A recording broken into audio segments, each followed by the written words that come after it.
yanzu fa wata rana haka mai gadi na zai zo ya ce yallaɓai a taimaka mu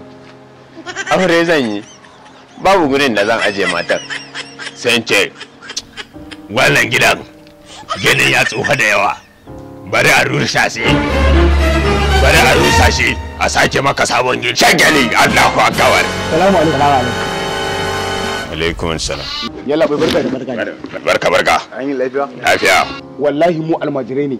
yunwa muke ji kwanan mu biyu mu ci abinci ba kuma ga na zanka da shiga da kamala ta mutane na arziki dan Allah ka taimaka mana yalla Allah ka taimaka mana ko wanka ba mai tanno nawa ne a hannunku what dai a jiki na ba kudi wallahi da ko ta naira kuma dai a jiki na to amma labai kai me zaka da naira kuma to kawo sai a cika muku ba da a cika muku yawa ranka rage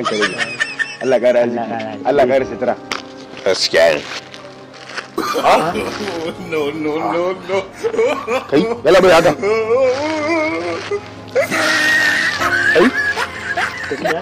ya haka ni ma tun safe rabon da in su gari ba bari in kewa ta nan shori gida shori ba yana ba kai ne mai gidan nan ba